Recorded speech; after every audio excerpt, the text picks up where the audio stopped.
Assalamualaikum warahmatullahi wabarakatuh. Kami dari Universitas Siliwangi jurusan Ekonomi Pembangunan akan memenuhi tugas dari dosen mata kuliah Manajemen Keuangan dengan materi yang akan dibahas yaitu mengenai penganggaran modal atau kriteria investasi. Sebelum masuk ke materi, izinkan saya untuk memperkenalkan anggota kelompok terlebih dahulu.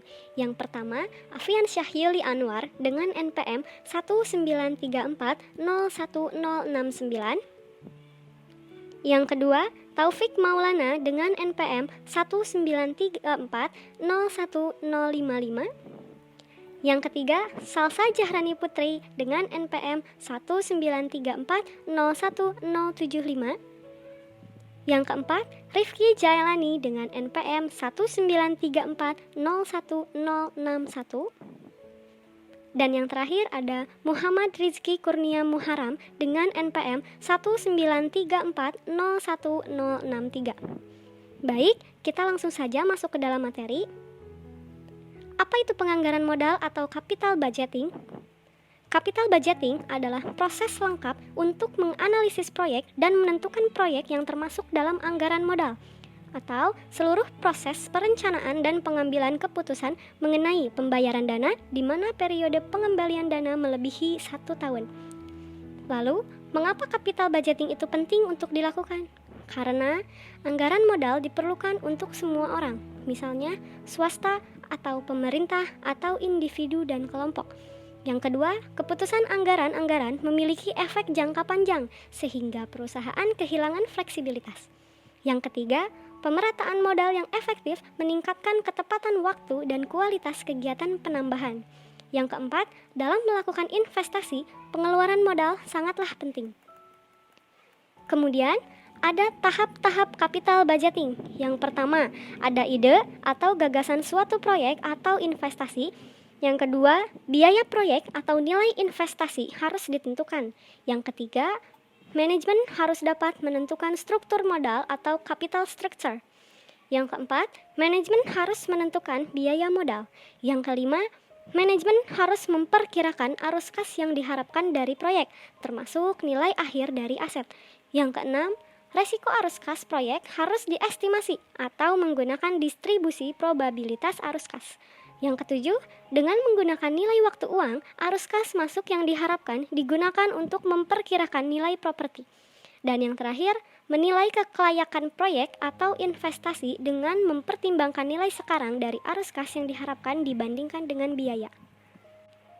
Dalam mengukur atau menilai adanya suatu proyek yang akan atau telah didirikan, terdapat beberapa kriteria yang digunakan, yaitu yang pertama NPV atau Net Present Value, yang kedua ada Net Benefit per Cost, yang ketiga ada Gross Benefit per Cost, yang keempat ada IRR atau Internal Rate of Return, yang kelima Payback Period. Yang pertama, NPV atau Net Present Value merupakan manfaat bersih tambahan yang diterima proyek selama umur proyek pada tingkat diskon faktor tertentu. NPV merupakan selisih antara Present Value Benefit dengan Present Value Cost.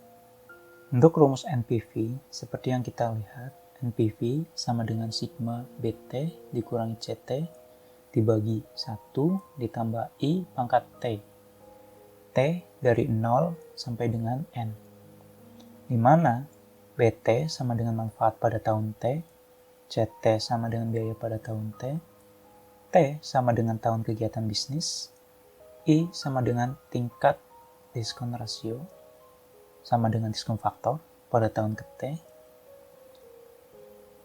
Intinya, nanti manfaat yang telah dikali DF dikurangi dengan cost atau biaya yang sudah dikali dengan DF-nya. Pada indikator NPV, jika NPV lebih dari 0 atau positif, maka proyek layak untuk dilaksanakan. Artinya, bisnis menguntungkan atau memberi manfaat.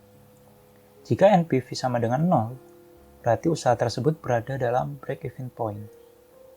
Tidak untung dan tidak rugi, di mana total revenue atau total pendapatannya sama dengan total cost atau total biaya dalam bentuk present value. Jika NPV kurang dari 0 atau negatif, maka proyek tidak layak untuk dilaksanakan. Indikator kriteria kelayakan investasi yang kedua adalah dapat menggunakan net benefit cost ratio atau biasa disebut dengan net benefit per cost. Net benefit per cost ini adalah perbandingan antara jumlah NPV positif dengan NPV negatif. Net benefit per cost ini menunjukkan gambaran berapa kali lipat benefit akan diperoleh dari cost yang dikeluarkan, serta merupakan manfaat bersih tambahan yang diterima proyek dari setiap satu satuan biaya yang dikeluarkan, di mana merupakan perbandingan antara present value positif sebagai pembilang dengan jumlah present value negatif sebagai penyebut. Atau kita bisa lihat secara matematis, net benefit per cost adalah sama dengan BT minus CT per 1 plus I pangkat T dibagi BT minus CT per 1 plus I pangkat T. Dengan BT adalah benefit pada tahun ke T, serta CT merupakan biaya pada tahun ke T, dengan T merupakan periode waktu atau tahun ke T, dan I adalah tingkat suku bunga yang berlaku, serta N adalah lamanya periode waktu. Dengan rumus seperti yang di atas ini dapat diambil suatu kriteria keputusan di mana 1. Net benefit per cost lebih besar 1, maka proyek dikatakan layak. Yang kedua, jika net benefit per cost kurang dari 1, maka proyek dikatakan tidak layak. Nah, yang ketiga, jika net benefit per cost sama dengan 1, maka proyek berada dalam keadaan break-even point. Oke, jadi di sini saya akan menjelaskan poin yang ketiga, yaitu gross benefit cost ratio merupakan manfaat yang diterima proyek dari setiap satu satuan biaya yang dikeluarkan tanpa satuan. Kriteria ini hampir sama dengan net benefit per cost. Perbedaannya, dalam perhitungan net benefit per cost, biaya tiap tahun dikurangkan dari benefit tiap tahun untuk mengetahui benefit neto yang positif dan negatif. Kemudian, jumlah present value positif dibandingkan dengan jumlah present value yang negatif. Sebaliknya, dalam perhitungan gross benefit per cost, pembilang adalah jumlah present value arus benefit atau bruto, dan penyebut adalah jumlah present value arus biaya atau bruto. Semakin besar gross benefit per cost, semakin besar perbandingan antara benefit dengan biaya. Artinya, proyek relatif semakin layak. Nah, di sini sekarang ada rumusnya, yaitu rumus gross benefit per cost sama dengan sigma BT per 1 plus I pangkat T, T dari 0 sampai dengan N dibagi sigma CT per 1 plus I pangkat T, T dari 0 sampai dengan N, di mana BT merupakan manfaat tahun T, CT biaya tahun T, N untuk umur bisnis, I untuk discount rate, dan di sini ada indikator gross benefit per cost. Jika gross benefit per cost lebih dari 1, maka proyek layak go untuk dilaksanakan. Jika gross benefit per cost kurang dari 1, maka proyek tidak layak atau not go untuk dilaksanakan. 4. IRR Internal Rate of Return merupakan tingkat pengembalian internal, yaitu kemampuan suatu proyek menghasilkan return. Satuannya dalam persen. IRR ini merupakan tingkat diskon rate yang membuat NPV proyek sama dengan 0. Jika diperoleh NPV positif, maka carilah NPV negatif dengan cara meningkatkan diskon faktornya. Keterangannya, I1 sama dengan diskon faktor atau tingkat bunga pertama di mana diperoleh NPV positif. Contoh soal, diketahui suatu proyek besar menghasilkan estimasi biaya dan manfaat sebagai berikut. Umur proyek 6 tahun, tingkat diskon faktor yang berlaku 10%, biaya yang dikeluarkan hanya pada tahun ke-1 dan kedua masing-masing sebesar 500 juta dan 400 juta, manfaat yang diterima mulai tahun ke-3 sampai tahun ke-6 masing-masing sebesar 200 juta, 300 juta, 400 juta, dan 500 juta. Hitunglah kriteria investasi proyek tersebut dengan 4 kriteria NPV, Net Benefit per Cost, Gross Benefit per Cost, dan Payback Period. Kemudian bagaimana kesimpulannya? Yang pertama adalah indikator NPV. Untuk mengetahui nilai NPV dapat kita lihat pada tabel di mana hanya kita tinggal mengalihkan diskon faktor dengan cost dan benefit dan menjumlahkan keseluruhannya, di mana hasil kali diskon faktor dengan cost menjadi pengurang, sedangkan hasil kali diskon faktor dengan benefit menjadi penambah. Seperti itu. Lalu keduanya dijumlahkan keseluruhannya, maka dihasilkan nilai NPV. Bila kita lihat di tabel bahwasanya jumlah keseluruhannya yakni sama dengan 100,2. Jadi berdasarkan kriteria NPV ini, proyek tersebut mampu menghasilkan nilai kini bersih selama 6 tahun pada tingkat diskon faktor 10% sebesar Rp 100,2 juta. Sehingga berdasarkan NPV ini, proyek tersebut layak untuk dilaksanakan. Yang kedua adalah berdasarkan kriteria net BC. Net BC ini merupakan perbandingan present value positif dengan present value negatif.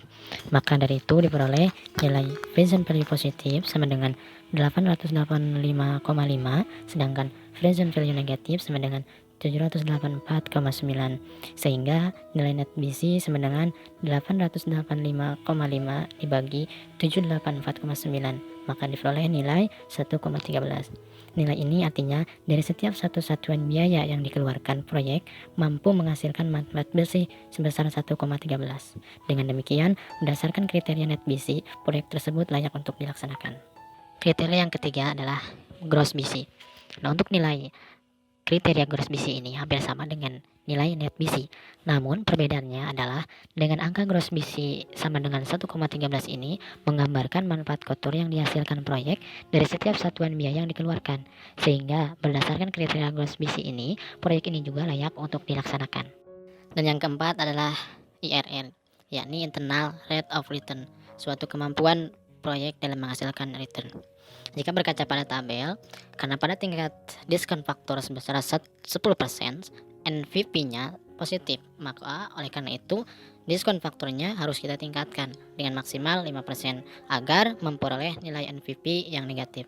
Oleh karena itu diperoleh pada tingkat diskon faktor sebesar 15%, NPV bernilai negatif yakni negatif 19,1, sehingga dapat diketahui bahwasanya nilai IRR sama dengan 10% plus 15% kurangi 10% dikali 100,2 dibagi 100,2 minus 19,1 diperoleh nilai 17,86%. Artinya dengan nilai itu kemampuan proyek menghasilkan return sebesar 17,86%, yakni lebih besar dari 10%, sehingga berdasarkan kriteria ini proyek tersebut layak untuk dilaksanakan. Yang kelima adalah kriteria payback period, di mana jangka waktu atau periode yang diperlukan untuk membayar kembali semua biaya-biaya yang telah dikeluarkan dalam investasi suatu proyek. Nah, untuk kasus soal ini diketahui bahwasanya biaya yang telah dikorbankan yakni 784,9 dapat ditutup oleh benefit yang dihasilkan dengan besaran berapa bulan. Yakni kita dapat menghitungnya dengan menghitung 784,9 dikurangi dengan jumlah benefit tiap tahunnya yakni 639,5. Nah, oleh karena pada bulan kelima masih kurang untuk melunasi investasi, maka diambil benefit pada bulan ke-6 sebagai nilai pembagi yakni 282. Jadi nilai PP sama dengan 784,9 dikurangi 639,5 dibagi 282, maka diperoleh nilai 5,5, dengan artian bahwasanya semua biaya-biaya yang dikeluarkan tadi dapat dilunasi dalam jangka waktu 5 tahun 5 bulan, sehingga dengan kriteria ini proyek tersebut juga layak untuk dilaksanakan.